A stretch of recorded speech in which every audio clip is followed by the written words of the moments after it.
Hal tersebut patut menjadi renungan kita bahwa konflik bersenjata dan perang terbuka dapat terjadi kapan saja dan dialami oleh negara manapun. Jika menginginkan perdamaian, bersiaplah untuk perang. TNI justru harus menjadi perisai dan pelindung rakyat, karena sejatinya TNI lahir dan tumbuh dari rakyat untuk rakyat.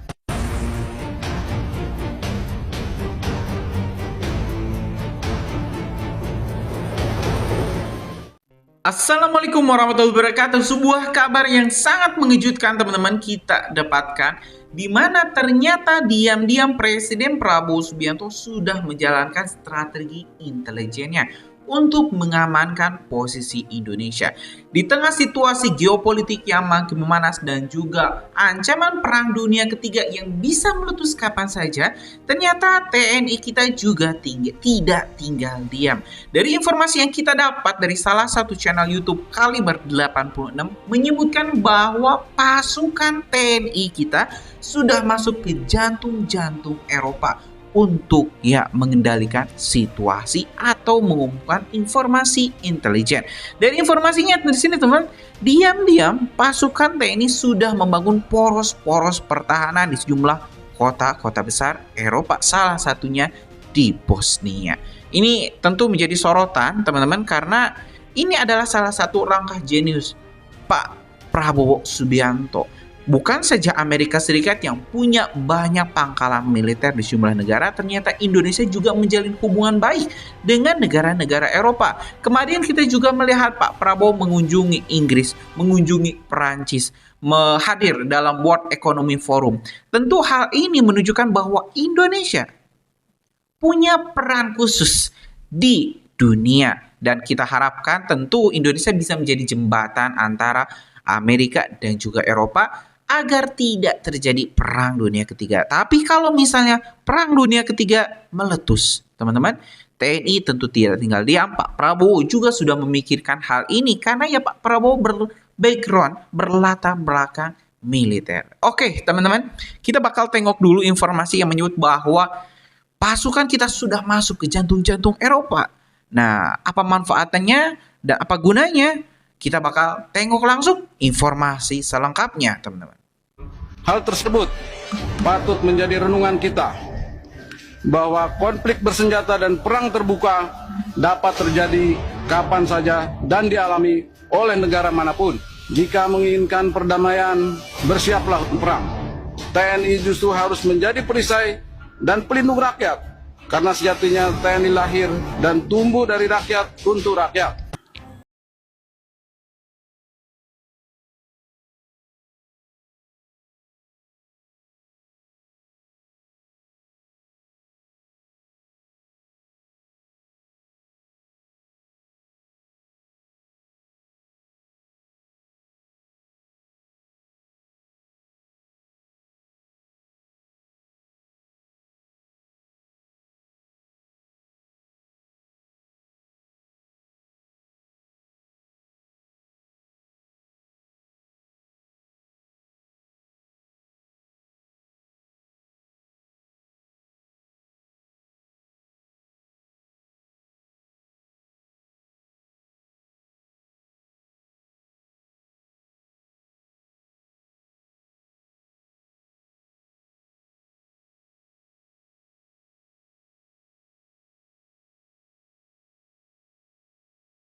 Tiba di False Bay, Afrika Selatan. Mereka mengikuti latihan Angkatan Laut BRICS Plus bertajuk Will for Peace 2026. Tujuannya jelas, untuk memperkuat kerjasama militer dan menjaga jalur perdagangan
Berbagai gesekan dan provokasi di lautan ini tidak bisa dianggap biasa. Laut Cina Selatan menjadi pusat kontestasi akibat menguatnya militer Tiongkok serta ambisinya menguasai kawasan tersebut. Ini bukan kota tujuan wisata mainstream. Ini kota yang pernah dibombardir, dipereteli oleh konflik etnis, dipakai sebagai panggung kepentingan global, lalu perlahan dipaksa bangkit. Dan justru di sanalah Menteri Pertahanan RI, Jafri Syamsuddin, mendarat. Pesannya jelas, Indonesia tidak main di pinggir lapangan. Indonesia masuk ke pusat dinamika. Banyak yang mungkin bertanya, kenapa Bosnia? Kenapa Sarajevo? Kenapa Eropa Tenggara? Pertanyaan itu wajar, tapi justru disitulah sindiran halusnya. Indonesia datang bukan ke negara besar yang penuh sorotan kamera, tapi ke negara yang paham betul arti konflik, arti damai, dan arti bertahan hidup sebagai bangsa. Tanggal 11 Januari 2026, Menhan RI duduk satu meja dengan Menhan Bosnia dan Herzegovina, Zukan Heles, di kantor Kementerian Pertahanan Bosnia. Bukan foto basa-basi, bukan senyum kosong. Ini pertemuan dua negara yang sama-sama punya memori panjang soal kedaulatan yang nyaris direnggut. Sarajevo itu unik. Secara geopolitik, Bosnia ada di persimpangan Eropa Timur dan Barat. Balkan itu seperti simpul tali, kalau ditarik salah satu ujungnya, semua ikut tegang. Dan Indonesia sadar betul, stabilitas global itu tidak cuma ditentukan di Washington, Moskow, atau Beijing. Kadang justru ditentukan di kota-kota yang pernah berdarah. Di ruangan pertemuan itu, yang dibahas bukan sekadar kerja sama militer ala katalog senjata. Yang dibicarakan adalah keamanan regional dan global, yang sekarang arahnya makin kabur. Konflik tidak lagi selalu pakai seragam. Ancaman datang lewat teknologi, disinformasi, sabotase ekonomi, dan ketegangan identitas. Indonesia datang dengan satu posisi tegas. Pertahanan bukan alat menakut-nakuti, tapi alat menjaga keseimbangan. Dan ini bukan slogan kosong. Ini konsisten dengan politik luar negeri bebas aktif yang sejak lama sering dikutip, tapi jarang benar-benar dijalankan secara konkret. Pertemuan ini menegaskan satu hal penting. Indonesia tidak memposisikan diri sebagai penonton konflik global, tapi sebagai negara yang mau ikut merawat stabilitas. Tanpa teriak, tanpa sok jago, tapi juga tanpa tunduk. Bosnia paham itu. Mereka tahu rasanya jadi objek perebutan kepentingan. Maka ketika dua menteri ini bicara soal kerja sama pertahanan sebagai pilar perdamaian, itu bukan kalimat diplomatik kosong. Itu lahir dari pengalaman pahit. Ada satu pesan yang tidak tertulis tapi terasa, kami tahu konflik itu mahal. Maka lebih baik kita bangun pertahanan untuk mencegahnya, bukan untuk memamerkannya.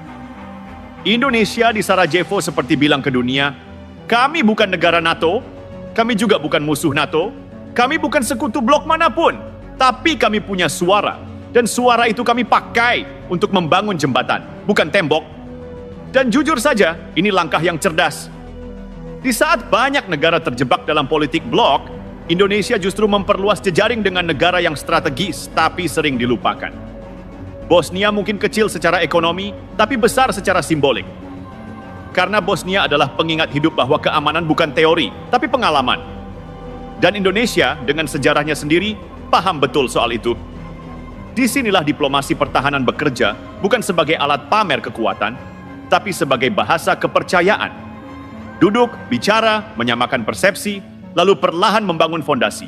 Ini bukan soal satu kunjungan, ini soal posisi Indonesia di peta dunia. Tenang tapi tegas, ramah tapi tidak naif, terbuka tapi tahu batas. Dan Sarajevo dengan semua luka dan pelajarannya jadi panggung yang pas. Mari jujur sebentar, dunia hari ini tidak sedang baik-baik saja. Konflik muncul di mana-mana, tapi jarang diumumkan secara jujur. Ada yang pakai senjata, ada yang pakai sanksi, ada yang pakai berita, dan ada juga yang pakai senyap. Di tengah situasi seperti itu, bicara pertahanan tanpa bicara kepercayaan itu ibarat bangun rumah di atas pasir. Itu sebabnya pertemuan Indonesia dan Bosnia di Sarajevo tidak langsung lompat ke urusan teknis. Yang dibahas pertama justru cara membaca dunia. Bagaimana melihat ancaman. Bagaimana merespons konflik, dan yang paling penting, bagaimana tidak terjebak jadi alat kepentingan orang lain. Indonesia datang dengan satu prinsip lama yang sering dianggap klise, tapi justru relevan. Politik luar negeri bebas aktif. Bebas artinya tidak jadi satelit siapapun. Aktif artinya tidak cuma komentar dari jauh. Dan di Bosnia, prinsip itu dipraktikkan, bukan cuma dihafalkan. Pertukaran pandangan soal keamanan regional dan global itu bukan diskusi akademik. Ini diskusi dua negara yang sama-sama tahu rasanya hidup di bawah tekanan geopolitik. Bosnia tahu bagaimana negaranya pernah dijadikan arena. Indonesia tahu bagaimana kawasan bisa dipanaskan dari luar. Makanya ketika kedua menteri sepakat bahwa kerja sama pertahanan adalah pilar perdamaian dan stabilitas, itu bukan kalimat manis untuk siaran pers. Ada sindiran halus di sini, dan dunia internasional paham itu. Indonesia dan Bosnia seperti bilang, kami tidak ingin stabilitas versi kekuatan besar, kami ingin stabilitas yang adil. Kerjasama pertahanan di sini dimaknai sebagai alat membangun rasa saling percaya. Karena tanpa percaya, semua alutsista cuma jadi pajangan mahal. Dan Bosnia, dengan sejarah konflik etnisnya, sangat paham betul bahwa ketidakpercayaan itu bahan bakar perang paling murah, tapi paling mematikan. Indonesia membawa pendekatan yang berbeda.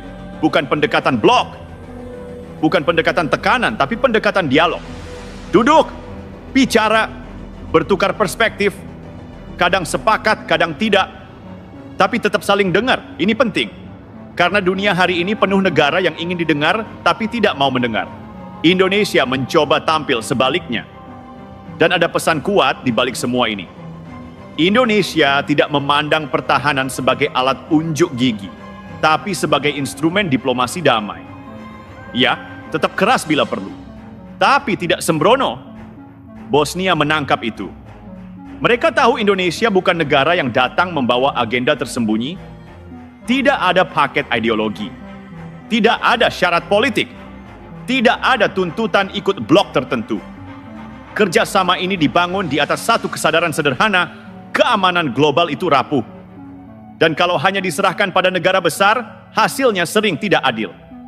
Indonesia dan Bosnia dengan cara masing-masing sedang bilang, kami mungkin bukan penentu utama, tapi kami bukan korban pasif. Disinilah kerjasama pertahanan berubah makna. Bukan lagi soal latihan militer semata, tapi soal menyelaraskan cara berpikir, cara membaca ancaman, dan cara bertahan tanpa kehilangan kedaulatan. Dan itu, jujur saja, jauh lebih strategis daripada sekadar beli senjata. Kalau sudah sampai tahap bicara MOU, itu tandanya dua negara sudah selesai dengan basa-basi. Karena MOU itu bukan dokumen romantis, itu kertas yang menuntut konsistensi. Ditandatangani gampang, dijalankan yang susah, dan justru di situ letak ujiannya. Indonesia dan Bosnia paham betul soal ini. Maka pembahasan MOU dalam pertemuan di Sarajevo tidak diarahkan ke bahasa tinggi yang kosong, tapi ke kerja nyata yang bisa dikerjakan, diukur, dan dievaluasi. Yang pertama dibahas, dialog reguler. Kedengarannya sepele, tapi ini fondasi penting. Banyak kerjasama gagal bukan karena niat buruk, tapi karena komunikasi putus.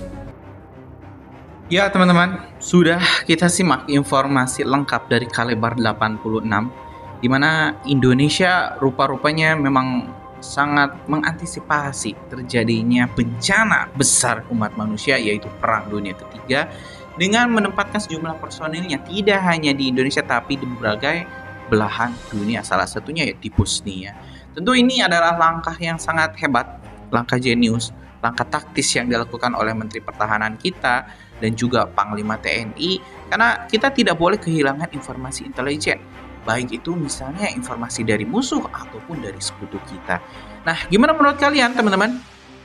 Setuju nggak kalau misalnya Indonesia memang harus punya jaringan intelijen lebih kuat? Atau mungkin teman-teman punya pendapat lain? Coba tulis di kolom komentar, kita diskusikan bersama-sama. Terima kasih. Kita bakal lanjut di video selanjutnya. Assalamualaikum warahmatullahi wabarakatuh.